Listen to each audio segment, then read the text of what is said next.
Este documental pretende contribuir al conocimiento de la historia del partido de Benito Juárez bajo la óptica de la corriente histórica denominada historia social. Desde este lugar, se intenta recuperar una historia que dé cuenta de la multiplicidad de actores y atienda a la multicausalidad de todo proceso social, deteniéndose en la reflexión de las formas dinámicas que adquieren las culturas y en la utilización de determinados conceptos y su desnaturalización, que pueda ampliar sus fuentes a la historia oral y las imágenes. Una historia de la sociedad, en tanto todos conformamos el complejo entramado social.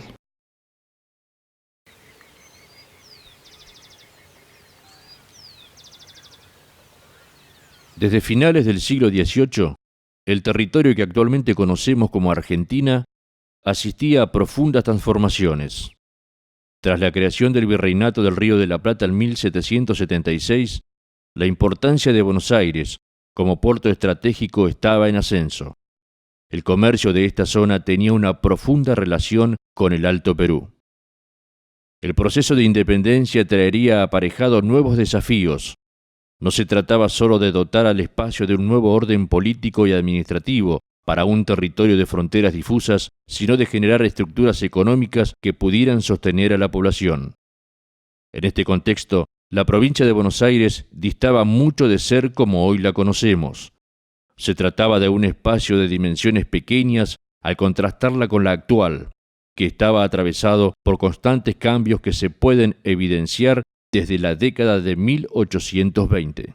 Una vez que en 1820 Buenos Aires y el resto del interior no se pongan de acuerdo sobre cuál va a ser la manera de reorganizarse tras el acuerdo de independencia, y una vez que Buenos Aires siga adelante de una manera autónoma, ahí se va a hacer necesario buscar una nueva alternativa económica para poner en producción el territorio y volver a generar recursos de una manera diferente a lo que había sido hasta ese momento, ¿no?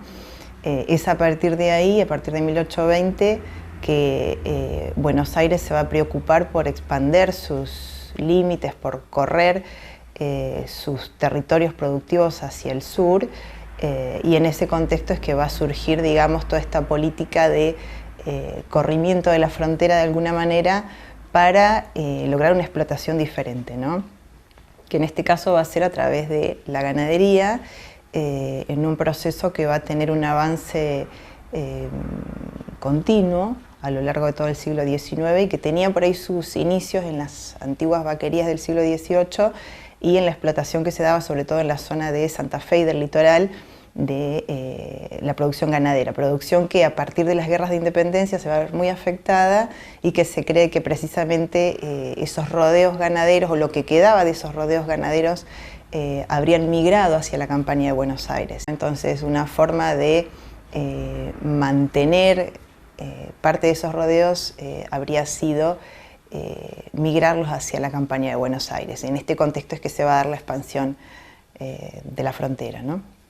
La zona ocupada en tiempos de las independencias no pasaba de la frontera del río Salado, que obviamente en términos de frontera era una zona móvil, digamos, de relacionamiento entre las poblaciones criollas que habitaban el interior, digamos, y los pobladores originarios que comerciaban con las poblaciones criollas. En determinados momentos había episodios de conflictividad. El libre comercio empieza un poco antes de la independencia, pero básicamente a partir de la década de 1820 hay una demanda creciente de productos, básicamente cueros y tasajos, y eso estimula una expansión en territorios no ocupados y la formación de nuevas estancias.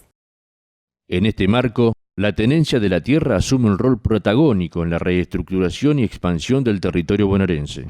La ocupación de la tierra había sido básicamente hasta ese momento al norte del río Salado, que era la frontera natural hacia la que se habían animado, digamos, a llegar los antiguos pobladores, y a partir de 1820 ese límite que era natural y geográfico va a pasar a expandirse como límite político más hacia el sur a través de diferentes formas de tenencia de la tierra. En el caso del sur de la frontera, lo que se va a generar es una política de ocupación y apropiación de la tierra a través de la enfiteusis primero,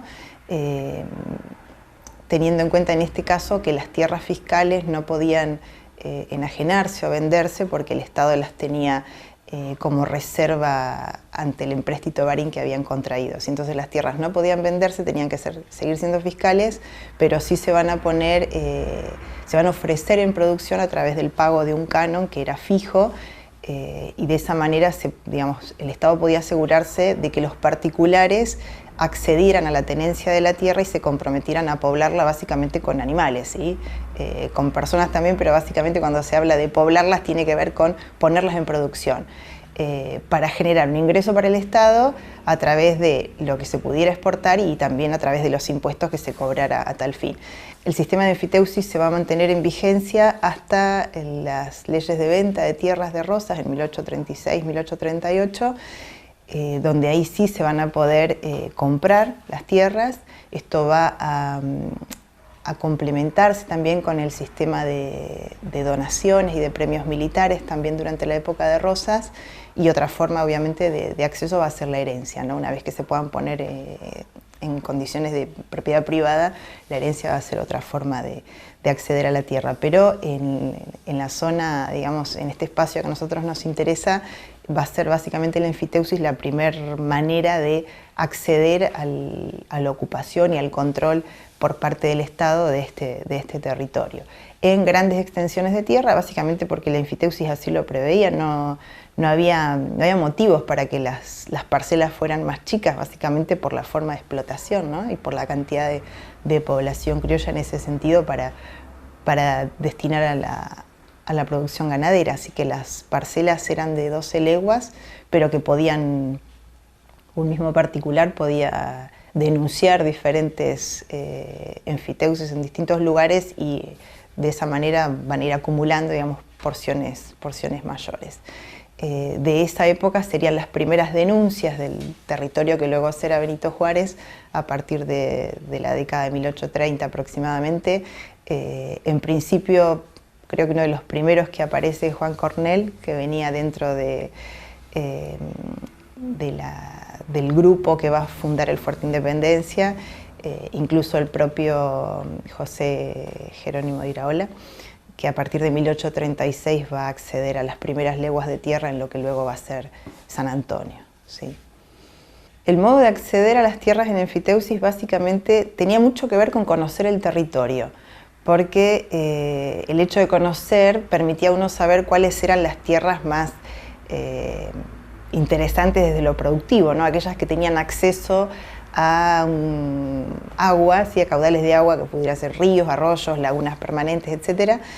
Y eso lo daba la presencia en el territorio. Entonces tiene que ver, sí, con personas con acceso básicamente a la información, con acceso a recursos económicos, porque uno podía simplemente poblar, traer sus animales y poblar una zona, pero digamos, si uno mensuraba, si uno pagaba la escritura, si uno le pagaba el agrimensor y demás, uno tenía mayor control sobre esa parcela que otro que simplemente había venido a poblar. Entonces, las dos cosas se podían hacer, una ocupación informal o una ocupación formal, pero la ocupación formal demandaba recursos y el que tenía esos recursos era el que hacía ese camino legal que por ahí para otro no estaba al alcance simplemente por falta de información, ¿no? Entonces sí, es parte de una élite los que van a acceder, pero una élite no tanto desde lo económico, sino desde el acceso al poder y a la información.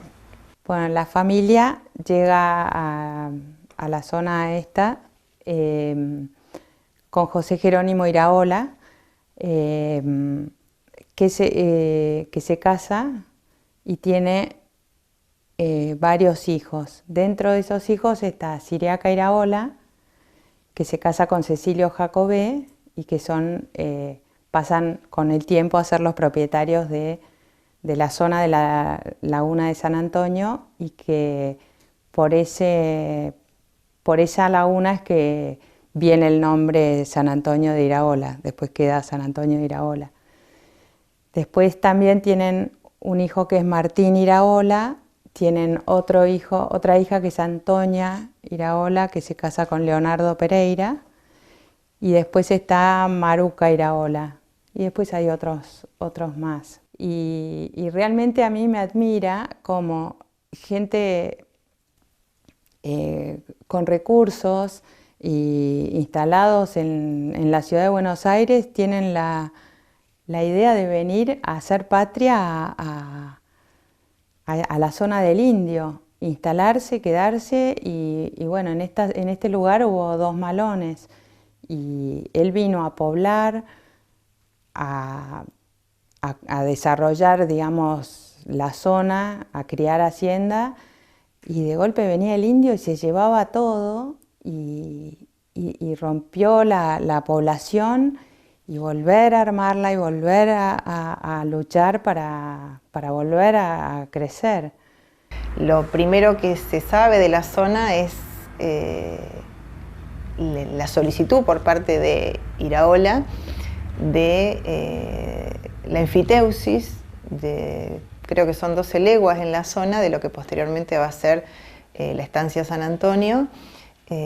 Iraola, que estaba casado, digamos, con una prima de la esposa de Rosas, y que va a tener, digamos, un desempeño político que va a influir también en su propio desarrollo como terrateniente. Él se va a ver enfrentado a Rosas en la Revolución de los Libres del Sur en 1839, se va a, digamos, a ligar al general Lavalle, lo va a acompañar hacia el norte al general Lavalle, va a terminar exiliado en Chile, y posteriormente, a través de los vínculos familiares de su esposa, va a lograr el perdón como para poder volver al país a desarrollar sus actividades, con la condición de que no vuelva a meterse en política, ¿no? Algo que era habitual, digamos, la elección política podía llevarlo a uno a perder su patrimonio, y a la vez los vínculos familiares podían hacer la diferencia entre que uno quedara en bancarrota o no.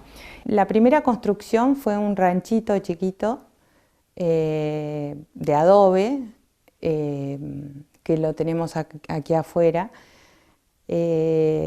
y ahí vivía la familia, pero de una manera bastante precaria, ¿no? Porque no había ni agua corriente, o sea, todo, pero sí cerca del agua, cerca de la laguna, que eso ayudaba a proveer, digamos, el agua para la casa, y además para los animales. En 1836 viene José Jerónimo a esta zona, José Jerónimo Iraola, y en 1837 construye la primera población. El terreno, digamos, la longitud de estas tierras es de 12 leguas cuadradas, o sea, pero bueno, está en la zona del Indio. Yo sé que había hacienda, digamos, se buscaba hacienda cimarrona y se iba copiando, digamos, y que lo que hubo aquí era hacienda criolla, hasta que con el ingreso de nuevas razas se fue mejorando, digamos, la producción de carne, pero hasta entonces era hacienda criolla. En los primeros tiempos era un trabajo familiar y con peonada. Luego, pero muchísimo después, hubo aparcería, pero ya hablamos yo creo que del siglo XX. Tuvo momentos en que, bueno, el indio invadía y arrasaba con todo, y después al final, ya acercándonos a la conquista del desierto, ahí había una convivencia más sana con el indio, más pacífica, digamos. Mari Pupeñi, Mari Pulamuen, Mari Compuche, Mapuche, Tainchen, Cheta Fabional de Piñén. La nación mapuche nace en la provincia de Buenos Aires. De ahí del Picún Mapu, de la tierra del norte hacia la tierra del sur. Es decir, nuestro territorio comienza en lo que hoy acá ustedes conocen como el Río Salado. El Chacil Laufú para nosotros. Todos los pueblos de Buenos Aires tienen alguna gente con descendencia mapuche. Descendencia significa descender de la sangre del Molfún mapuche, ¿no? Que no es más ni menos, es mapuche actual del momento del presente. Así que nosotros estamos recorriendo el territorio mapuche. Nace en la provincia de Buenos Aires, ocupa toda la provincia de Buenos Aires con diferentes identidades territoriales. Ahí está la confusión de los antropólogos y de los historiadores del momento que pensaban que el pueblo mapuche eran distintos porque quizás la identidad territorial de la tierra era otra o la manera de hablar es la misma, pero en el Mapudungun hay variedades según la identidad territorial y eso hizo confundir a los historiadores del momento llamando al pueblo mapuche de diferentes nombres. Por ejemplo, no sé, ahora me viene a la cabeza como Pehuenche, Puelche y todo eso son toda gente mapuche con identidades territoriales distintas. Donde estamos nosotros hoy día, Benito Juárez, provincia de Buenos Aires, es territorio netamente mapuche. Nuestro país se sostuvo sin constitución hasta mediados del siglo XIX. Juan Manuel de Rosas, el gobernador de Buenos Aires, asumió un papel estratégico en la Argentina decimonónica. En el nivel nacional, el gobernador contó con la suma del poder público y las provincias delegaron en su persona las relaciones exteriores de los territorios. Hacia el interior bonaerense, Rosas emprendió una política que tuvo como objetivo la consolidación de las tierras en manos del Estado, a partir de una serie de acuerdos con los pueblos originarios, los que en la época eran conocidos como indios. Un control mayor de todo este tema de la frontera ocurre durante el rosismo. ¿Por qué? Porque Rosas es una persona salida de este mundo de la frontera. Entonces, él conoce al dedillo qué es lo que pasa, cómo responden y a qué responden las diferentes parcialidades aborígenes. Conocía el idioma, conocía la lengua, los conocía a ellos, habían trabajado en sus estancias. Entonces Rosas lo que hace es una especie de cartografía de los diferentes parajes y hay un control casi infinitesimal de lo que sucede, ¿no? A partir de los pulperos, a partir de los jueces de paz, etcétera, etcétera, el comandante. Y de la famosa figura del indio amigo, ¿no? Que es una creación de él, de tomar diversas parcialidades de indígenas y ubicarlos en las zonas calientes de la frontera con la chaqueta de milico, ¿no? Para ello reciben bienes en dinero o en especie y demás, algunos, como los caciques principales, sueldo de coronel, etcétera, etcétera. Históricamente, cuando cae Rosas, viene el gran cimbronazo de la frontera, porque el gobierno cae en manos de gente que no conoce como él estos temas. Y durante una década larga lo que hay es un periodo de conflicto muy fuerte y demás. Estos bienes que se le entregan a los indios se dejan de dar y hasta que el Estado mismo siente que debe volver a este viejo sistema, porque si no la frontera se le cae a pedazos. Bueno, el pueblo mapuche, principalmente en toda la nación mapuche, pero en Buenos Aires como en todo, hasta el día de hoy nosotros los mapuches llamamos yanacona, hay mapuches traidores, el yanacona es el traidor, el que traiciona. Hasta el día de hoy hay yanacona en la cultura mapuche, que son hermanos que entregan a hermanos. Sí, los indios buenos, ¿quiénes eran? Si uno agarra toda la historia de la provincia de Buenos Aires, que es muy rica, y aparecen en Conrado Villega, en todos, ¿no? Los libros de Expedición al Mundo Ranquel, todo eso van a hablar de los indios buenos. Los indios buenos eran, en definitiva, los indios mansos, los que quizás se entregaban al ejército y usaban chaqueta militar, que hay muchos. Y los indios malos, ¿quiénes eran? Calfucurá, quien nunca se entregó y quien nunca entregó su gente y quien nunca entregó su tierra. El mapuche tenía tratos con el hombre blanco. Cuando el hombre blanco no cumplía, porque casi siempre fue de no cumplir. No cumplía y se hacían los malones. Los malones eran como represalia por no el cumplimiento.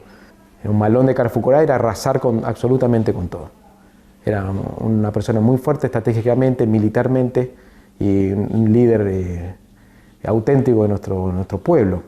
Así que en la historia de Buenos Aires todavía no está contada bien la historia.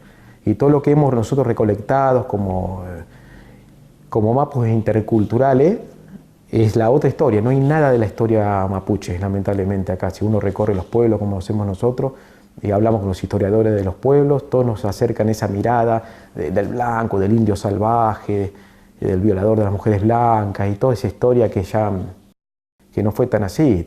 También hay que escuchar la otra historia de cómo fue también. Tras la caída de Rosas en 1852, se produce un quiebre en las relaciones con los pueblos originarios.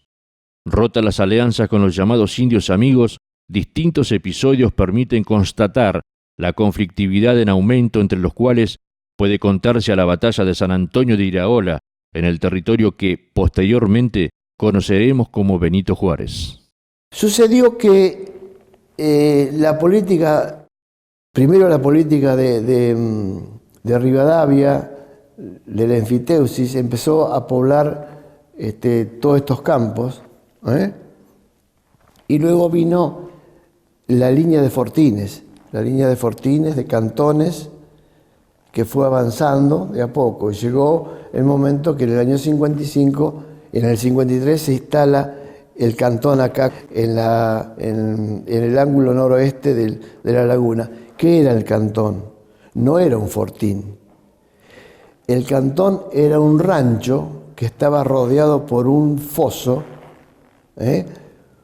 con un brocal, tenía un cañón de aviso. El cañón de aviso precisamente no servía para defensa, sino ante el silencio del desierto, ellos tiraban el estampido de un cañonazo y escuchaban el otro fortín que estaba a 30 kilómetros y le respondían. Entonces, es muy importante decir que el cantón no tenía empalizada, con lo cual de ahí se demuestra de por qué Otamendi a la hora del combate tuvo que trasladarse al corral que nombré anteriormente. Cuando se llega al año 55, el 8 de septiembre del 55, el cantón estaba al mando del capitán González. Yanquetruz, como sabía leer y escribir, le mandó una nota que le perdonaba la vida si abandonaba el cantón. ¿Por qué? Porque venía con una gran arreo de animales y necesitaba la aguada de San Antonio.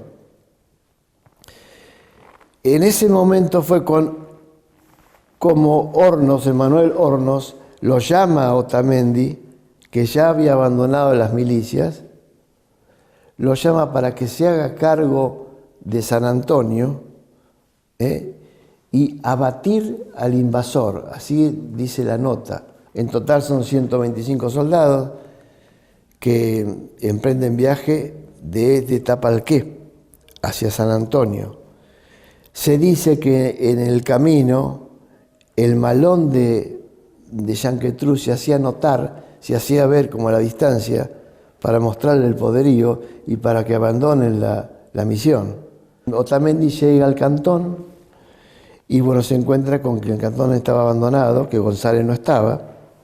Entonces, en la noche del 12, de la madrugada del 13, se traslada al Corral de Palos, que estaba en la otra margen de la laguna. El Corral de Palos de Iraola, ese que tenía Iraola para poner la hacienda ahí adentro. Entonces en la madrugada encierra la caballada y los soldados a resguardo de la empalizada del corral. No obstante esa actitud, Yanquetruz le manda un emisario también para torcerle la voluntad de alguna manera y decirle que abandonen la misión, que ellos no querían combatir. Y fue así que en forma temeraria y casi inexplicable, Otamendi estaquea al indio. Después se dice que Yanquetruz no pudo parar la avanzada de los indios, que enfurecidos cargaron sobre el corral. ¿Cómo atacaron? Desmontaron y mandaron la caballada adelante, en estampida, y la indiada a pie atrás corriendo con piedras. Esa fue una estrategia fatal para Otamendi, porque Las piedras que cayeron adentro del corral espantaron los caballos, y enseguida tuvo que salir afuera. Uno de los primeros en caer fue precisamente Otamendi. Y Otamendi quedó a cargo Cayetano Ramos, que también después de una hora de lucha fueron muertos todos, menos uno de apellido Roldán. Y casualmente, hay que decirlo por las dudas, no tiene nada que ver con Mariano Roldán. Roldán de apellido. Ese fue el que cuenta toda la historia. Parte de la historia la cuenta Roldán y parte de la historia la cuenta el cacique Sayhuerqué, y él contaba que presenció el combate, porque además de Yanquetruz, acá combatió Catriel, Cufré, Chayacal y Sayhuerqué. Y Sayhuerqué contó parte de la historia también. El desenlace, como se sabe, murieron todos menos Roldán. Murieron también alrededor de 300 indios, y al día siguiente se mandó desde Tapalqué al comandante Lescano con una partida de soldados, y se encontraron con todos los muertos y le dieron sepultura. Un aspecto fundamental en la expansión de la frontera hacia el sur fue el constituido por la instalación de una serie de fuertes y fortines que buscaban la consolidación de esa frontera. Algunos investigadores en este contexto plantean que la finalidad de estos establecimientos fue también la de controlar y domesticar a la incipiente población rural, la que en su mayoría se conocía en la época como gauchos. De alguna manera el Estado va acompañando ese proceso a partir de la instalación de fuertes y fortines, un poco replicando el sistema español, digamos, de resguardar la frontera con fuertes y fortines, digamos, con destacamentos militares muy reducidos, muy modestos, muy característicos de esa frontera en que las condiciones de vida vistas desde el presente, digamos, serían muy precarias. Se ha trabajado mucho últimamente en mostrar cómo el acceso a la propiedad de la tierra o el acceso legal a la tierra no inhabilitaba otras formas de explotación, de arrendamiento, por ejemplo, en explotaciones más pequeñas, pero mucho de asentarse en unas tierras donde los límites eran bastante desconocidos, y poder formar un rancho, un rebaño.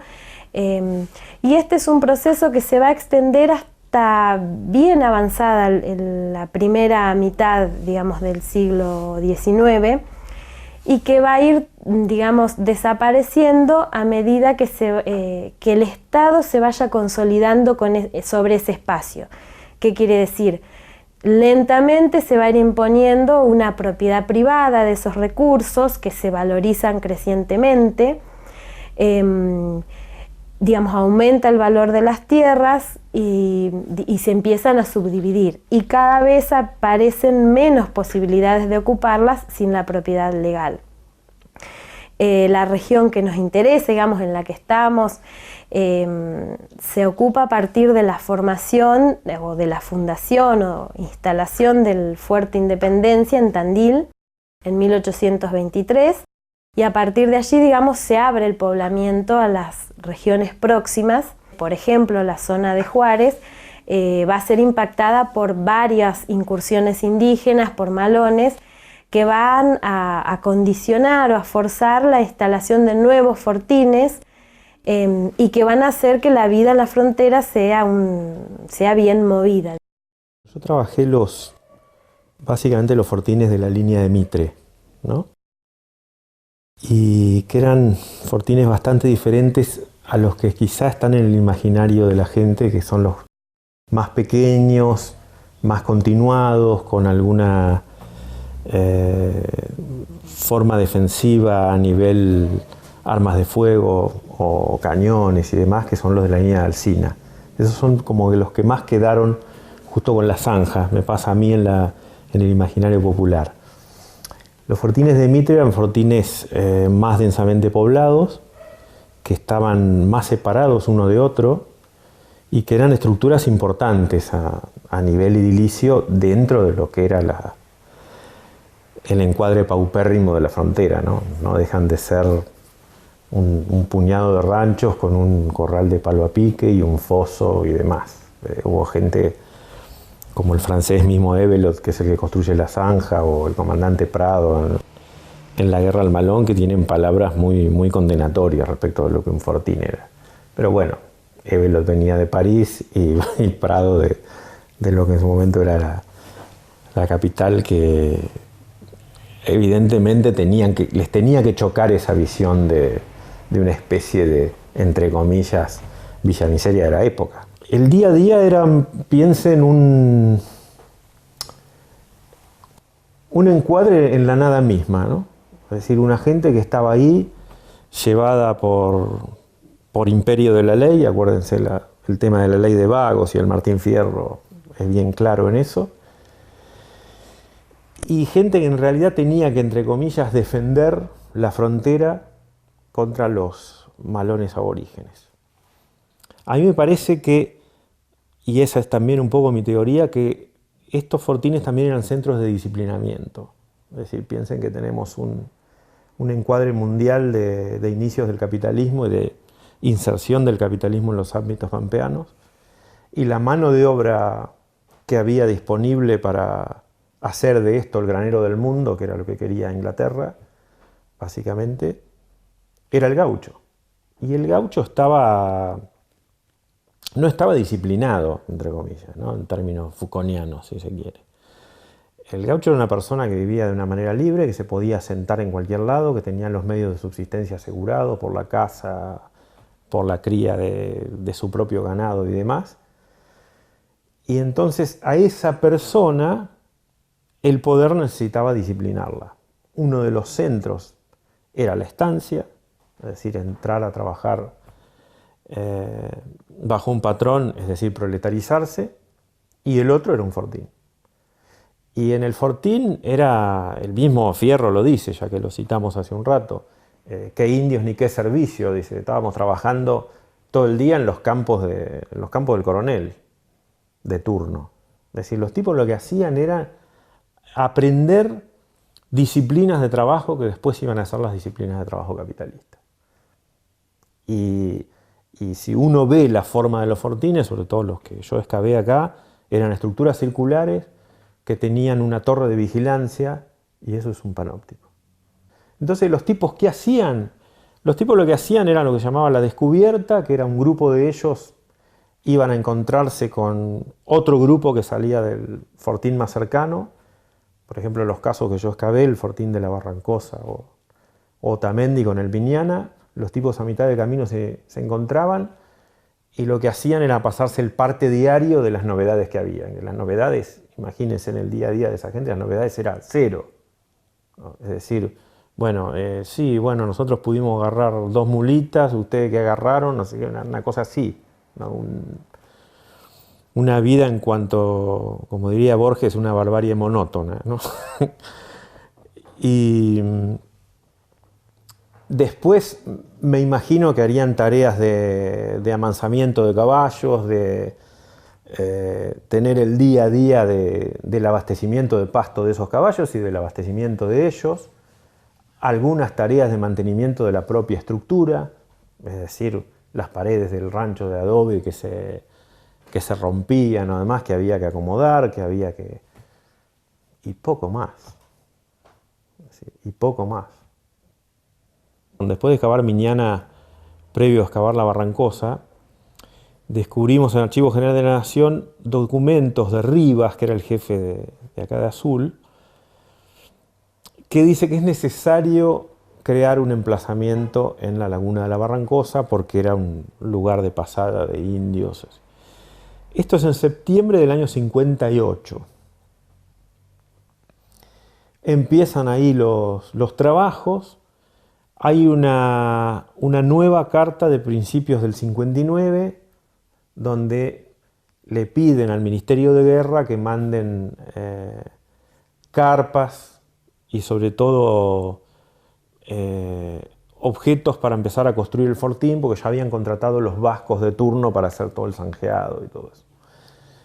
Es decir que, en teoría, de forma oficial, es fines del año 58, principios del 59, la fundación de este fuerte.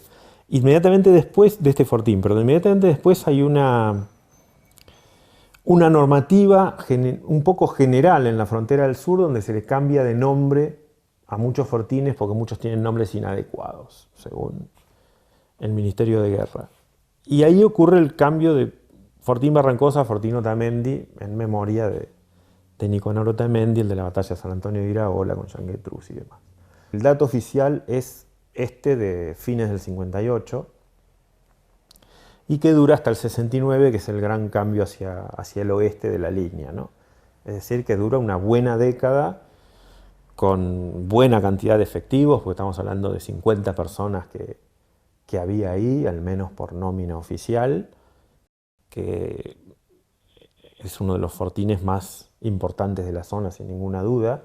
Desde la década de 1860, los distintos modos de entender la vida social y los vínculos entre las personas y los recursos fueron entrando en mayor contradicción. Así fueron surgiendo conceptos para designar cosmovisiones distintas. Mientras la idea de barbarie hacía referencia a las formas no capitalistas, alejadas de las pretensiones del capitalismo internacional en ascenso, el tópico civilización referiría a las formas de trabajo que se encuadraban con las pretensiones del capitalismo europeo. Los estados liberales en formación buscarán en ese tiempo insertarse al mercado internacional como proveedores de materia prima y para ello dotar de un ordenamiento legal a los territorios bajo su dominio al tiempo que incorporaban nuevas tierras. Básicamente esta situación se va a extender hasta principios de la década de 1880, fines del 70 en realidad, cuando el Estado tome una postura activa, militar, digamos, y que busque el exterminio de los pobladores originarios o su confinamiento bien al sur, y termine por incorporar todas las tierras de la provincia de Buenos Aires y las situadas más al sur y al oeste a la economía provincial. Básicamente este proceso tiene que entenderse en función de la demanda que hay a nivel exterior de materias primas y de cómo esas tierras se van a ir valorizando a partir de su puesta en producción. En el caso de algunos países, por ejemplo, son tierras que no estaban en explotación o que estaban claramente en poder de las comunidades originarias que son expropiadas, digamos. Es un proceso complejo que incluye, además de esta incorporación territorial, toda la construcción de un Estado moderno, digamos, de un Estado liberal, donde se instala o se convierte en un pilar la propiedad privada de la tierra. En general ha existido un mito, digamos, acerca de la vida en la frontera, de la estancia, una imagen muy general que en buena medida, digamos, tenía una parte de realidad, esto de pensar las enormes estancias más características de fines del siglo XIX, con esas construcciones señoriales. Y en realidad lo que hoy se sabe a partir de muchas investigaciones es que la sociedad, digamos, no tanto, digamos, de frontera, en general la sociedad rural, digamos, de Buenos Aires, es una sociedad bien heterogénea, compuesta en buena medida de inmigrantes que provienen de territorios que habían pertenecido al Virreinato del Río de la Plata, que migran, digamos, atraídos por las oportunidades económicas a la provincia de Buenos Aires, que algunas familias se asientan en el norte bonaerense, digamos, o en la zona ocupada, y que luego hay otros momentos de migración hacia el interior. Algunos, como mencionaba hoy, para convertirse en propietarios, digamos, si uno sigue las trayectorias de las familias propietarias, digamos, con más extensiones en el periodo, uno ve que de alguna manera van acompañando los corrimientos de la frontera, obteniendo nuevos territorios, nuevas tierras, a medida que la frontera se va extendiendo. Pero como mencionaba hoy, digamos, esta apertura del espacio implica también la presencia de comerciantes, de productores que no son propietarios, de familias, lo cual complejiza esta imagen de los estancieros y los gauchos y, digamos, y complejiza en términos de, bueno, hay una realidad social, digamos, compleja, heterogénea. Cuando uno se adentra, por ejemplo, en lo que son los registros de la justicia de paz, empieza a ver esto, ¿no? Vecinos que litigian por que uno le robó ganado o ha desaparecido el recado, cuestiones en que vinculan niños, familias, digamos, es un escenario complejo. Hay una convivencia que implica la circulación de gente. La frontera no es una línea rígida, es una línea que el Estado establece, pero que para las poblaciones es, digamos, es indiferente. Hay una ocupación más allá, hay una circulación más allá de esos espacios. Y bueno, y remarcar esto de que justamente este territorio abierto es un territorio de oportunidades, digo, donde se instalan comerciantes, donde se instalan pequeños productores que viven un poco, como se ha llamado, en los intersticios de las propiedades, digamos, en esas enormes propiedades que ni siquiera están delimitadas. Bueno, allí tienen su rebaño, su familia, y logran una subsistencia más o menos próspera. El desarrollo de este proceso de ocupación de la tierra al sur del Salado es un proceso muy dinámico, de avances, de contracciones, de retrocesos, de nuevos avances, que tiene que ver con diferentes coyunturas. Por un lado, la coyuntura política, por otro lado, la coyuntura económica internacional, por otro lado, cuestiones climáticas, digamos. A veces había momentos de sequía que hacía que tuviera que trasladarse la hacienda o más al sur o más al norte, con todos los riesgos que eso conllevaba, sin olvidarse, por ejemplo, de otras situaciones, por ejemplo, los momentos de bloqueo, ¿sí? El bloqueo, el francés o el anglo-francés, que determinaban por ahí que ante la imposibilidad de exportar se acumulara el stock vacuno, y eso significaba tener que correrse dentro del territorio, ¿no? Entonces, todas esas cuestiones no son ajenas a las transacciones con la tierra. Digamos, a lo largo de entre 1820 y 1852, las cuestiones políticas son absolutamente centrales. Los momentos donde Rosas logra alianzas con las comunidades indígenas son los momentos donde se expande más la frontera, donde se logra un crecimiento desde lo productivo, y cuando Rosas cae en 1852, también se da paulatinamente una contracción de este avance criollo sobre la frontera, que tiene que ver precisamente con la caída de las alianzas con las comunidades indígenas, ¿no? Entonces, no es un proceso lineal, no es solo un avance hacia el sur sin interrupciones, sino que es absolutamente dinámico, y que a veces tiene que ver incluso con los juegos de poder, a veces de una zona en especial, ¿no? El tema del precio de la tierra es un tema importante, porque a veces uno tiende a juzgar desde el presente lo que valía la tierra y lo que debería valer. El Estado es el que fija el precio de la tierra,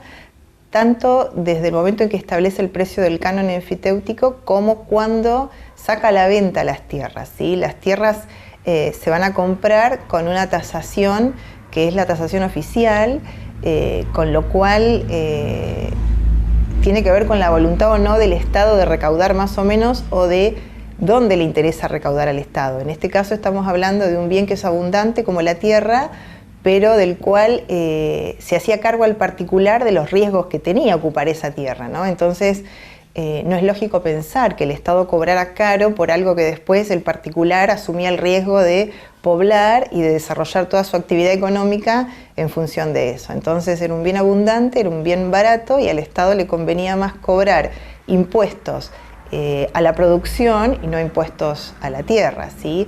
A lo largo de esta ocupación productiva del territorio, lo que se ve es que el surgimiento de los poblados en toda la zona es una consecuencia de la ocupación productiva, que va a ser cada vez más intensiva y que va a demandar instituciones del Estado cada vez más cerca, ¿no? digamos, de ahí a la creación del partido había solo un paso, y tiene que ver con esto, con este grado de intensificación del desarrollo productivo y la necesidad de contar con instituciones más cercanas, ya sea para tramitar sellos, para pagar impuestos, etcétera, y digamos, por eso va a ser tan importante todas las figuras que pusieron en producción este territorio a la hora de determinar la creación del partido que estamos conmemorando. La expansión iniciada en la década de 1820 al sur del río Salado converge en esta época en el establecimiento de los partidos bonaerenses. Esos espacios de ocupación heterogénea y compleja ponen de manifiesto un proceso doble. Por un lado, que en estas zonas, aún antes de las fundaciones oficiales, vivieron distintas personas, como originarios, gauchos, estancieros, arrendatarios, comerciantes, hombres, mujeres y niños, cuya existencia cotidiana es borrosa y difusa cuando se busca sus rastros en el pasado. Por otro, la necesidad del Estado liberal de dotar de un ordenamiento normativo al espacio bonaerense, estructuramiento que se materializaría en destacados hacendados locales devenidos en jueces de paz. De allí que en este documental no se hable de fundación sino de formación, aludiendo a un proceso de amplia duración que, partiendo de entender la coyuntura histórica, da cuenta del entramado que concreta en el partido de Benito Juárez. En muchas de las historias, digamos, locales aparece muy destacada la figura de algunos personajes que coincidentemente, o digamos en algunos casos que conocemos, son la figura del juez de paz. Entonces, digamos, la pregunta es ¿por qué el juez de paz aparece como fundador de partidos o fundador de pueblos?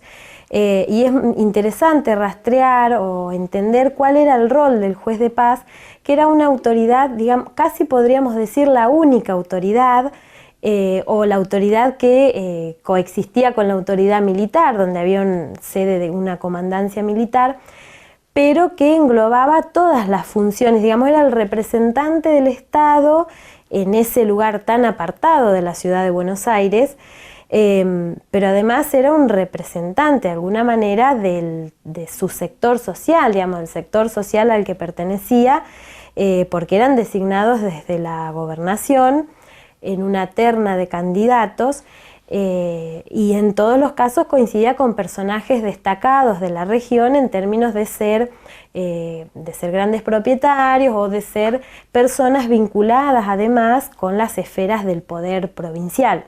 Otro ejemplo en el mismo sentido sería el de Mariano Roldán, digamos, también un hacendado, porque básicamente es importante remarcar que ellos se identifican como hacendados más que como terratenientes, porque lo que hace la diferencia son las cabezas de ganado que tienen más que las leguas de tierra, y en este caso Mariano Roldán va a ser otro ejemplo en el mismo sentido, solicitando tierras en el partido, y va a ser precisamente su tenacidad a la hora de demandar la presencia del Estado lo que le va a llevar a él a solicitar la demarcación del partido y la creación de un nuevo partido, teniendo en cuenta la dificultad que le ocasionaba a él personalmente, pero él a la vez como representante del resto de los terratenientes, la dificultad que le ocasionaba tener que trasladarse hasta el juzgado de paz en Necochea, ¿no? Entonces, algunos de estos terratenientes, sobre todo los que sí lograron desempeñarse en el partido o hacerse cargo de sus explotaciones productivas en el partido, fueron los que llevaron adelante este proceso de formalización administrativa, por decirlo de alguna manera, que terminó cuajando en este caso con la creación del partido, que no escapaba a los conflictos internos, ¿no? Porque dónde iba a estar ubicado el juzgado de paz, dónde funcionaba el juzgado de paz, cuáles eran los límites del partido, van a ser todas circunstancias que se van a repetir en las creaciones de partidos vecinos, y Juárez no va a ser la excepción, porque obviamente quien tuviera el poder o quien lograra ciertos beneficios iba a ser la diferencia, ¿no? Pero en este caso Roldán es como la figura emergente dentro de los hacendados de la zona que sí logra sistematizar esta necesidad que había de que el Estado estuviera más presente, y lo va a lograr con la creación del partido. los juzgados de paz era usual que estuvieran asentados en las estancias de quienes fueran los jueces, digamos. Visto desde ahora parece como una prerrogativa extraña, pero dada la ausencia de poblados definitivos, las instancias de autoridad residían donde había precisamente una estructura más consolidada, que en este caso tenía que ver con los cascos de las estancias, básicamente, ¿no? Por ejemplo, en el caso de Mariano Roldán, el juzgado de paz residía en un principio en la estancia El Porvenir, y esto se daba en el caso de la mayoría de los jueces de paz, ¿sí? Esto era así como se hacía en la época. El proceso de creación, en este caso del partido, tiene que ver con la concreción de una etapa previa, digamos, de un desarrollo previo que termina siendo necesaria el surgimiento de esta institución, ¿no? Es como el resultado de la puesta en productiva del territorio que acarrea la necesidad de una presencia más intensa del Estado, que esto se va a lograr a partir de la creación del partido y junto con él la erradicación de todas las instituciones propias del Estado, ¿no? Que, digamos, policía, correo, etcétera, que son todas las instituciones que se van a ir consolidando a partir de la creación del partido. Hay una diferencia entre el momento de creación del partido y la fundación del pueblo, que tiene que ver precisamente con esta diferencia en la ocupación productiva, digamos. El poblado va a ser algo posterior a la fundación del partido, porque no había una concentración de la población que fuera, digamos, independiente de las actividades productivas. La población se concentraba allí donde estaba el trabajo, los poblados se desarrollaban en torno a las grandes estancias, la gente residía donde trabajaba. Entonces, la creación del pueblo es una consecuencia, es algo que va a ser posterior a la fundación del partido, que también tiene que ver ya con la necesidad de que la erradicación de las instituciones propias del Estado se den en un espacio definitivo y no que estén en movimiento como si se daba, por ejemplo, con la erradicación de un juzgado de paz, ¿sí? Ya a partir de que el Estado llegue al partido es necesario darle un lugar definitivo, y, digamos, eso va a ser necesaria la creación de un pueblo que también va a estar sometido a los vaivenes políticos, porque hasta dónde erradicar el pueblo va a ser materia de discusión y de idas y vueltas entre Roldán y los políticos de la época. De hecho, una de las últimas decisiones que él toma después de renunciar, que no le acepten la renuncia y demás, una de las últimas decisiones que él va a tomar es dónde va a estar radicado el pueblo, ¿sí? O sea que no era un dato menor dónde hacerlo, pero, digamos, también es una decisión pensada teniendo que ver con cuál sería el mejor espacio para dar una ubicación definitiva a las instituciones. El estudio de esta zona en el siglo XIX muestra un desarrollo rural que luego deriva en el aglutinamiento de la población en lo que conoceremos como zonas urbanas. Hacia 1830 encontramos el primer gran establecimiento que da cuenta de algunas características sobresalientes del período: San Antonio. Se trata de una gran porción de tierra de 6 leguas por 6 leguas que quedan en manos de la familia Iraola por medio de enfiteusis. La productividad de esos espacios se aleja de los parámetros actuales. Las fortunas amasadas por esas familias se debe a la ganadería, siendo un requisito fundamental el acceso al agua de modo natural, como lagunas, arroyos y ríos. Las primeras construcciones que albergan a los tenedores de tierra, vistas en retrospectiva, se nos presentan como precarias y carentes de comodidades. Instaladas en zonas de frontera no consolidadas, convivían con los pueblos originarios, manteniendo relaciones pacíficas y, por momentos, conflictos o ataques. A mediados del siglo aparecen establecimientos distintos. Es el caso del Porvenir o el Solo Argentino, ambos en manos de Mariano Roldán. La tenencia de la tierra se está transformando en esa época, por lo que encontramos ya en esos casos a personas que son dueñas de la tierra, pues la propiedad privada se está consolidando. Las estructuras son distintas. Otros materiales, como el ladrillo, aportan mayores comodidades a sus moradores. La economía se está dinamizando y en consecuencia ello impacta en las formas de vida. Los hacendados en ese contexto recurrirán a sus vinculaciones con un Estado en formación. Serán ellos mismos quienes encarnen la necesaria estructura burocrática y normativa que dará lugar a la llamada fundación, en este caso, de Benito Juárez. De allí que Mariano Roldán se presente como el fundador de un espacio que ya tenía pobladores desarrollando distintas actividades. En Mariano Roldán encuentran los propietarios de lo que después va a ser el Partido de Juárez a la persona ideal para poder avanzar con la protección de esos territorios. Y podía hacerlo porque tenía muchas amistades, muchas relaciones, era muy amigo de Dardo Rocha, de Pastor Obligado, que fue gobernador de la provincia, y también de Bartolomé Mitre. Él militó mucho en el mitrismo, inclusive generó el mitrismo en toda la región de Azul, era de alguna manera el conductor.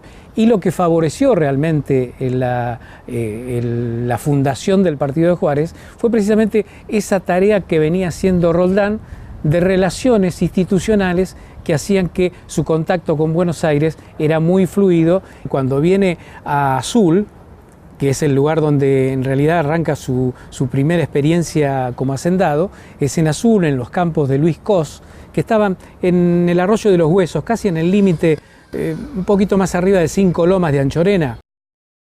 Allí estaba el establecimiento donde empieza Mariano Roldán, se establece y empieza a trabajar.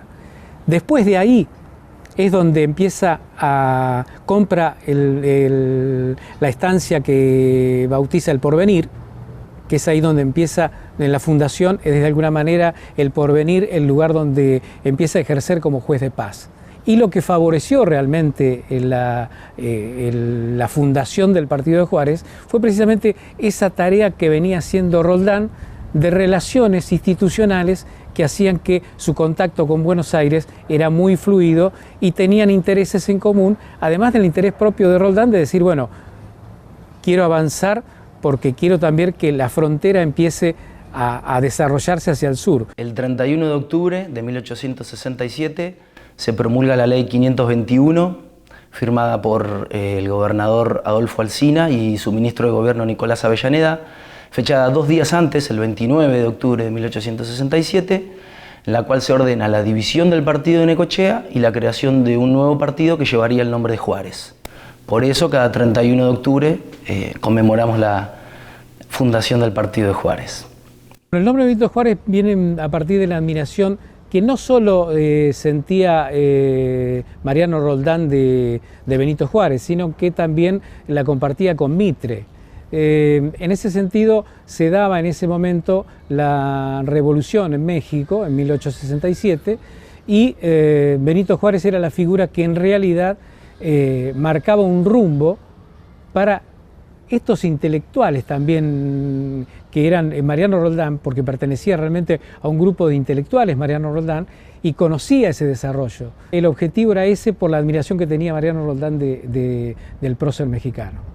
Y que tuvo sus inconvenientes, no fue fácil en la legislatura, querían cambiarle el nombre de Juárez por el de Puebla, porque era en el lugar donde había generado la revolución Benito Juárez, pero en realidad había un dato que es anecdótico, pero un legislador a la hora de votar dijo: México está realmente muy, muy lejos, nunca nos vamos a enterar qué hizo Benito Juárez, por lo cual no hay problema de ponerle Juárez. Ser juez de paz, de alguna manera, era aglutinar toda la autoridad, porque no solo era el responsable de lo que podría ser un trámite legal, sino que también formaba los grupos, las milicias. Era manejar la autoridad absoluta de todo lo que tenía que hacer con la administración y el poder que tenía, que concentraba, de todos sus pares, que eran los propietarios. Y además era el que recibía también todos los reclamos que hacían con las situaciones que vivían distintas estancias que eran atacadas por malones. Entonces todas las quejas iban al juez de paz y el juez de paz era el que de alguna manera era el nexo con el jefe de la frontera sur, contra quien tenía que luchar muchas veces y pelear, como en el caso de Álvaro Barros, que tuvo que pelear porque quería anexar el partido de Juárez. Una vez creado, lo quería anexar a Olavarría. Entonces también la pelea política que tenía el juez de paz era con el jefe de la frontera, porque entre los dos tenían que manejar en cada uno, en el territorio, hasta dónde podían avanzar y hasta dónde tenían protección o no. Esa era la función fundamental del juez de paz. Se sumaron los vecinos, los pares, se sumaron a funciones específicas para crear lo que se llamaba la comisión municipal. La comisión municipal era precisamente la unión de los estancieros más representativos que integraban lo que podría ser hoy un consejo deliberante, ¿no? Que tenía un presidente que era el juez de paz y que era el que de alguna manera el primer intendente, digamos, porque aglutinaba todas esas funciones. Pero también tenía sus pares comprometidos en la administración y con ellos compartía y debatía cuáles eran las mejores políticas para poder seguir protegiéndose, avanzando y tratando de normalizar la frontera que ellos de alguna manera iban definiendo. Si consultamos el primer libro de notas del juzgado de paz de Juárez, podemos darnos una idea de cómo intentaba funcionar esa primera autoridad gubernamental en nuestro partido. No olvidemos que tanto el Estado como el Poder Judicial estaban en plena formación. La Corte Suprema de Justicia se funda en el año 1863, o sea, apenas 5 años antes del juzgado de paz de Juárez. En principio debemos tomar en cuenta lo difíciles que eran las comunicaciones entre Buenos Aires y Juárez en la época. En el mejor de los casos, la correspondencia tardaba 2 o 3 meses en llegar, cuando no se perdía. Según una carta del 10 de febrero de 1868, en la que Roldán solicita mobiliario, armamento y equipamiento para la policía, le ruega al ministro Avellaneda que le envíe las subsiguientes notas vía correo azul, porque la primera nota que él le había mandado, designándolo como juez de paz, se había extraviado. La segunda nota, que es enviada en diciembre del año 1867, llega recién en febrero del año 1868 a manos de Roldán. Al señor ministro de Gobierno, doctor don Nicolás Avellaneda. El Porvenir, 4 de febrero de 1868. En la fecha de ayer he recibido la nota de ese ministerio de fecha 18 de diciembre del año pasado, por la que el señor ministro se sirve comunicarme el nombramiento que el señor gobernador se ha dignado hacer en mi persona para juez de paz del nuevo partido de Juárez. Aunque reconozco mi insuficiencia para desempeñar tal delicado puesto, sin embargo, en el deseo de contribuir con mi grano de arena en sentido de ayudar la recta administración del gobierno del doctor Alsina, del que el señor ministro tan dignamente forma parte, acepto gustoso el puesto que se me designa, prometiendo no dejar nada por hacer, tanto para hacerme digno de la confianza que el señor gobernador se ha servido depositar en mi persona, como para corresponder a las esperanzas que el vecindario debe fundar en su autoridad local. Dios guarde a vuestro señor. Al señor ministro de Gobierno, doctor don Nicolás Avellaneda. El Porvenir, 5 de febrero de 1868. El infrascrito tiene el honor de poner en conocimiento de vuestro señor que desde hoy ha empezado a funcionar este juzgado y espera las instrucciones que el superior gobierno se sirva a impartirles para su instalación en debida forma. Dios guarde a vuestro señor. 3 meses después de instalado el juzgado de paz, Roldán todavía seguía pidiendo instrucciones para poner en funcionamiento la comisión municipal, y tanto eso como armamento para la policía, mobiliario.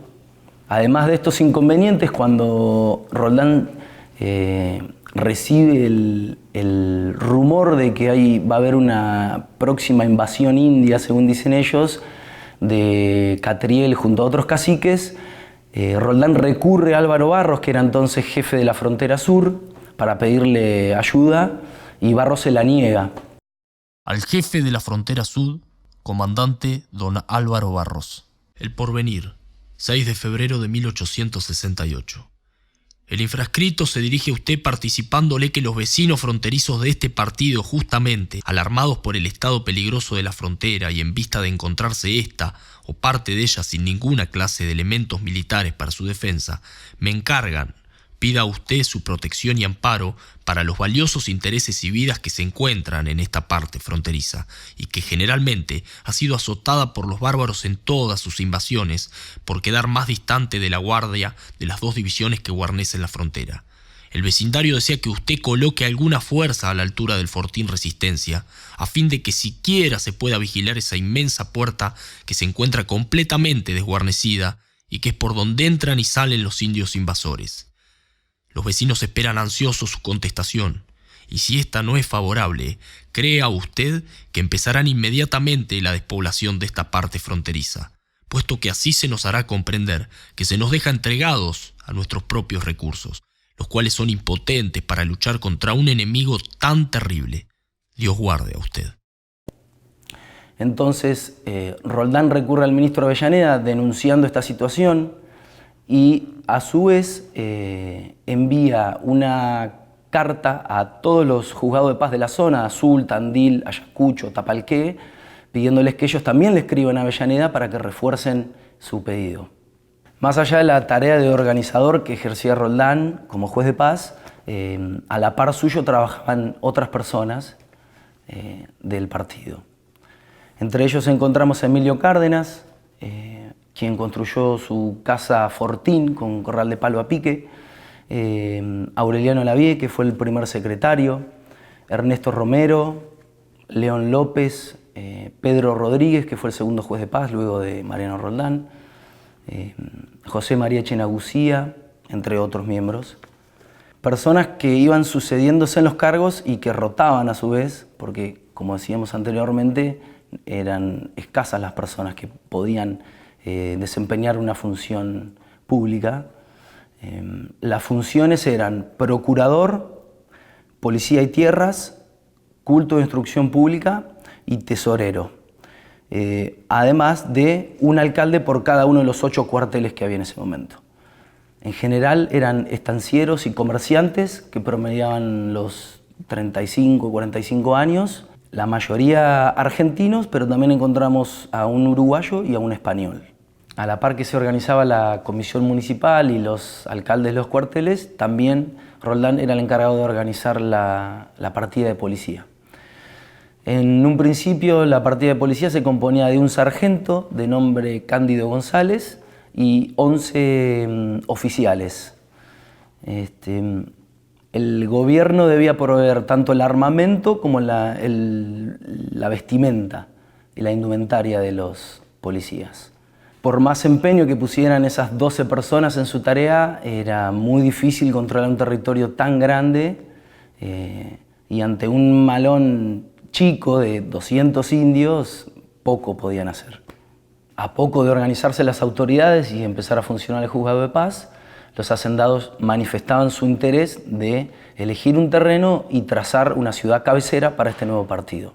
Principalmente para que se asienten en un lugar común las autoridades, ya que si bien el Porvenir quizás fuera el lugar más apto para instalar un juzgado de paz, quedaba en el límite norte del partido y esto quedaba lejos para algunas personas.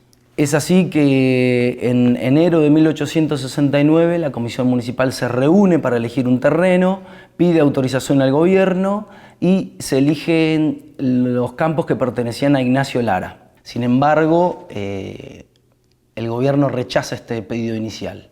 Unos meses más tarde, Mariano Roldán presenta su renuncia en una carta al ministro Malaver. En marzo de 1870 expone sus razones y dice que no son otras que el no poder continuar sirviéndolo con la dedicación que es necesaria, por cuanto causas ajenas a mi voluntad me llaman a otros puntos donde es reclamada con urgencia mi atención.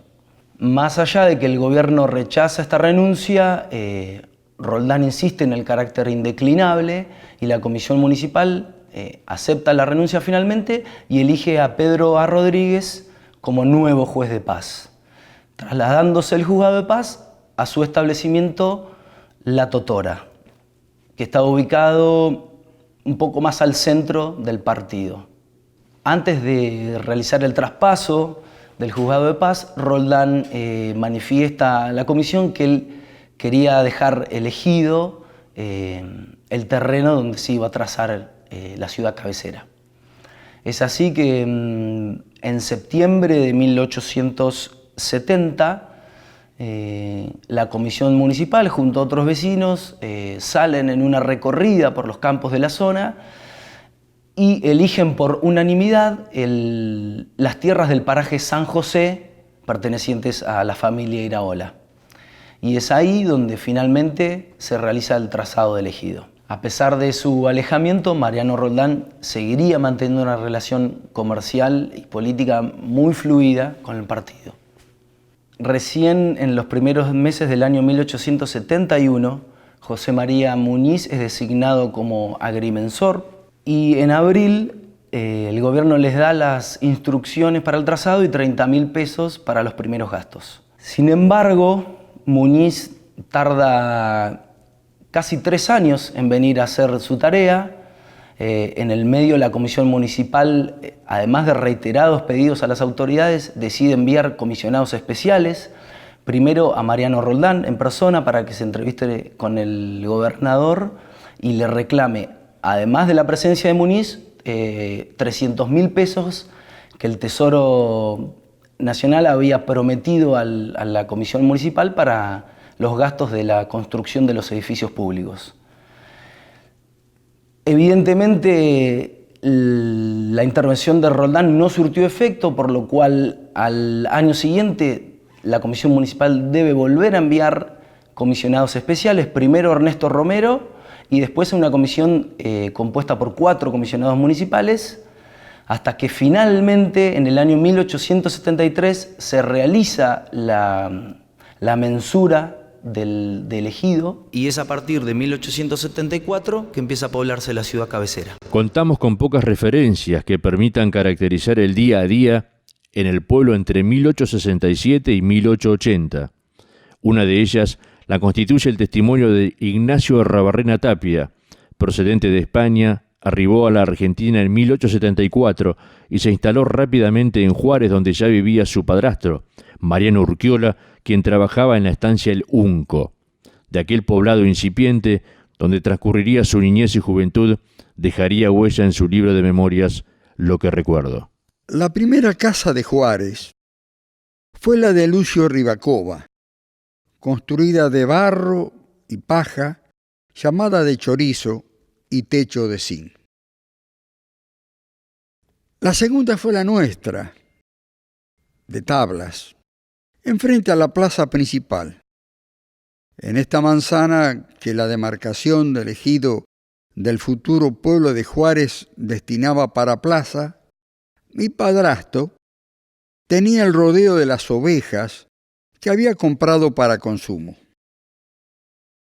Alrededor de mi casa era todo campo, con algunas vizcacheras que me llamaban mucho la atención. La primera casa de ladrillos fue de un tal Andina, a la vuelta, en la misma manzana donde teníamos la nuestra, y casi al mismo tiempo la que se utilizó de capilla, donde después se construyó la casa municipal. Don Ignacio dejó registro de la composición heterogénea de este pueblo de frontera, donde los llamados hombres blancos convivían con miembros de los pueblos originarios. El primer pan fabricado en Juárez fue en casa. Recuerdo que siempre venía un pampa, un indio manso, y esperaba que se sacara el pan del horno, y así, bien caliente, se comía varios. Mi madre se admiraba de que tanto pan caliente no le hiciera daño. Durante el año 1875, viviendo aún en la casa de tablas, tuvimos una noche de alarma cuando nos avisaron que los indios andaban cerca, recomendándonos no prender luces.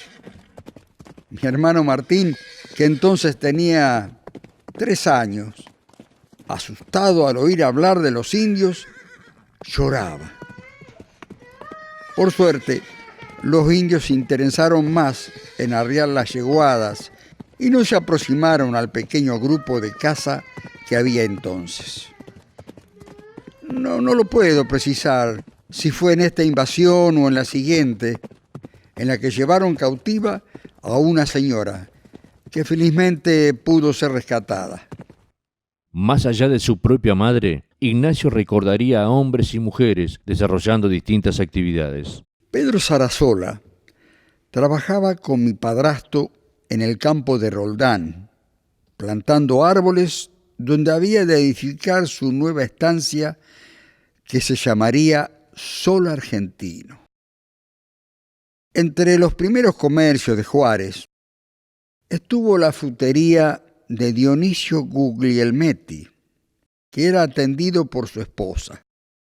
Este señor Guglielmetti, activo e inteligente, llegó a ser uno de los vecinos más progresistas, siendo el que estableció el primer molino harinero.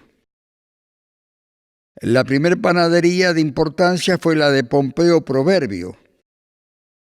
Y entre otros comerciantes fuertes de esa época, recuerdo a los Ivecchi, Ángel y Cayetano, siendo una de las casas mejor y más surtidas. Se le incendió un 1 de diciembre y como no había bomberos ni elementos adecuados, se quemó totalmente. En 1877, mi padrastro construyó los hornos de ladrillo en su quinta, ubicada donde después se construiría la estación del Ferrocarril Sud. En estos hornos, durante varios años, mi padrastro surtió de ladrillos cuando menos para las 2/3 partes de lo que se edificó en esa época. Aquí empecé a ser útil en algo. Mi trabajo era sacar agua del jagüel para los pisaderos donde con el pisoteo de 40 o 50 animales yeguarizos se formaba el barro, con el que, llevado a los moldes, se formaban después los ladrillos. La primera escuela que se estableció en Juárez creo que fue en 1876, fundada por don Domingo Fontana en un local de solo una habitación de 3 por 4 metros, muy próxima a la plaza. Este maestro, Fontana, continuó por muchos años su noble misión. Juárez debería honrarle recordándolo. En las memorias de don Ignacio encontramos referencias a su actuación como monaguillo y también el recuerdo del primer maestro del poblado. Estos niños trabajadores se encontrarían en la iglesia y la escuela instancias básicas de sociabilización y aprendizaje. Cuando hablamos de iglesia, generalmente se hace referencia a un templo o a un edificio, pero tenemos que pensar que en Benito Juárez la Iglesia Católica se extendió primero haciendo conocer el Evangelio sin la existencia de un templo. Nosotros tenemos como referencia que por estas zonas anduvieron misioneros, otros acompañaron al ejército de campaña, había capellanes en los fortines, y esta fue zona de fortines. Quiere decir que la iglesia estuvo haciendo sus enseñanzas en esa época sin la existencia de una parroquia determinada. Nosotros conocemos que el primer lugar más cercano que tuvo iglesia después del fortín fue Tandil. Y después, desde Tandil, empezaron a enviar sacerdotes que hacían su misión en estos campos, vuelvo a repetir, aún no delineados como Benito Juárez. Y entre esos sacerdotes tenemos que nombrar a Domingo Scavini, que se considera que apareció en marzo de 1859 por esta zona. Lo hizo en 2 oportunidades. La primera oportunidad estuvo un determinado tiempo, pero después debió retirarse porque no tenía apoyo de los militares o de las campañas, entonces temían el ataque de los indios. Sin embargo, pudo llegarse a los campos, a los ranchos, a las estancias incipientes que había en esa época con toda la gente, para bautizar, para casar, pero hay que señalar algo. Generalmente cuando ellos vinieron, lo que hacían era confirmar las parejas que existían, porque como no había sacerdotes, la gente no podía dejar de hacer sus uniones matrimoniales. Entonces, en algunas estancias era el patrón quien guardaba en un libro las uniones de sus empleados y a medida que nacían sus hijos, los anotaba. Y en las casas más humildes, diríamos en los puestos de la estancia, si había familias mayores, ellos habilitaban hojas que las guardaban con mucho cuidado, donde iban anotando las uniones de sus hijos con los hijos de otros puesteros y así después el nacimiento de los hijos. Entonces la llegada del sacerdote era a veces una fiesta comunitaria, porque esas familias se unían todas, se casaban juntas y luego bautizaban también a los chicos y terminaban en una fiesta común. Es decir, que la Iglesia fue haciendo así su evangelio. Después de la fundación del partido de Benito Juárez, que empezó a delinearse lo que se llama parroquia de Benito Juárez, se dice que hubo, donde hoy es Alumni, una pequeña capilla que se llamaba Capilla San Antonio, que después ese nombre pasó a la primera construcción que se hizo aquí. Seguramente se eligió este lugar porque en esa época el trazado se hacía como en la vieja época hispánica, la plaza en el centro y alrededor el centro cívico y cultural, y posiblemente por eso se trajo el templo después a hacerlo acá. Pero cuando vino el sacerdote Baliñas, José Teófilo, en el 78, no había todavía edificio. Es decir, era esa pequeña capillita y él se manejaba recorriendo los campos y recorriendo el lugar. Pienso que no solamente tenían un rol religioso, que era el fundamental, el que ellos traían, el de conseguir gente para, diríamos, que tuviera una religión, que tuviera una ética, que tuviera un camino a seguir. No es que obligaban a la gente, estos primeros misioneros, a convertirse al catolicismo, sino que presentaban a Jesús y presentaban a la Iglesia como un camino posible para llevar una vida acorde, una vida más normal, una vida que ellos llamaban más religiosa si se quiere, pero con un camino marcado, para que pudieran educar a sus hijos, para que pudieran darle una construcción diferente a la educación, que en esa época prácticamente tampoco había educación. Pero también era un fin en mejorar la situación de la gente, de darle una esperanza, de darle una forma de vida con otro aliciente. Yo haciendo censos conocí gente que tenían 90 años en el campo y no habían salido del puesto, porque el patrón les llevaba todo, o sea, que no sabían más que vaca, pollo y gallina. Entonces, al llegar el sacerdote en esa época, era como que les traía una luz, una esperanza, otra cosa. Hay algo más que vivir todo el día bajo el yugo, sacrificados mañana y tarde, con noches. En esa época no había domingos de descanso, nada, porque el que venía a trabajar lo hacía de la mañana a la noche, y lo hacía él y lo hacían sus hijos también.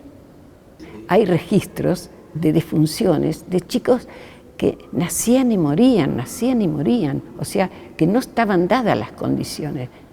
Y esas madres habían esperado en ese campo 9 meses para tener un bebé y no les vivían ni un día, ni 2 días, o a veces 2 años.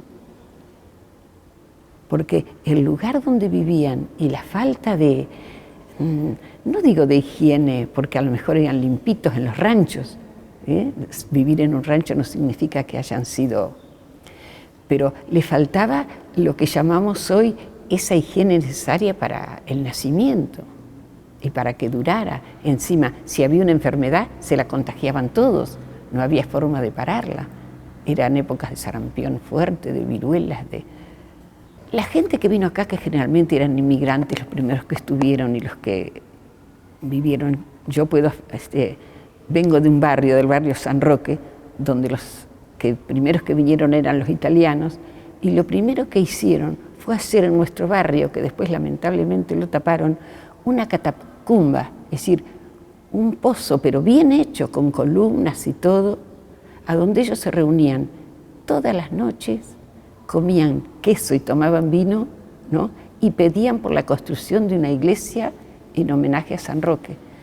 Esa iglesia, según la tradición y lo que está escrito en las actas, tendría que haber sido antes que la iglesia Nuestra Señora del Carmen, porque ese grupo de italianos que vino habían donado el terreno y todo para que se construyera ahí. Ellos traían su santo de Italia, es decir, la gente venía ya con una fe de Europa.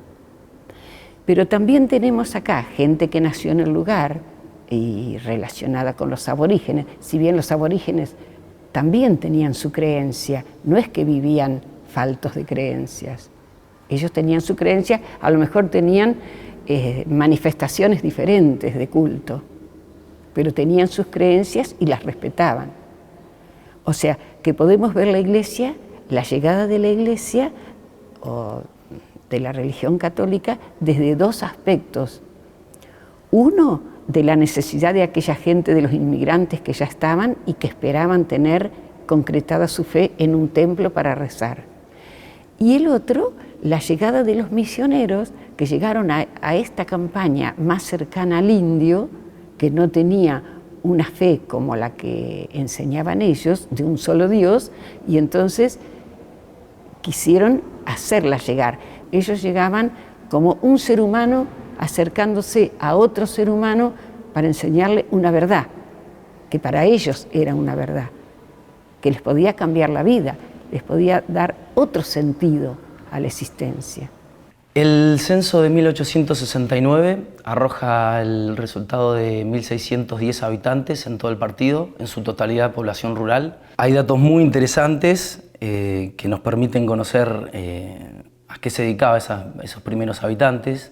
La gran mayoría de los hombres estaban dedicados a las tareas rurales, peones, capataces, jornaleros, receros, estancieros, son los medios de vida más comunes. Hay también algunos comerciantes y algunas pocas personas de oficios, carpintero, algún sastre, algún trenzador, pero poco más. Era gente joven y nueva en la zona, encontramos nada más un caso de una persona que llegaba a los 80 años. En general, poca inmigración europea, encontramos algunos españoles y franceses, en su mayoría estancieros y comerciantes, pero también dedicados a las tareas rurales. Luego hay casos más particulares, como un alemán que figura como chanchero, hay peones de Bélgica, hay un peón prusiano. De los países limítrofes encontramos varios uruguayos anotados como orientales, algunos estancieros y comerciantes, también chilenos y un albañil boliviano y varios peones provenientes del Paraguay. Hay un buen componente de personas del interior del país, sobre todo de Santiago del Estero y de Córdoba. Y como dato curioso encontramos un joven indio de Catriel como peón de estancia. Las familias eran numerosas, con varios hijos, tanto los peones como los estancieros. De todas maneras hay que tener en cuenta que si bien las familias tenían muchos hijos, también había una mortalidad infantil alta. En el caso de las mujeres, la mayoría de los oficios son los de cocinera y lavandera. Hay algunas costureras y después casos más especiales como una viuda estanciera y una curandera de Córdoba.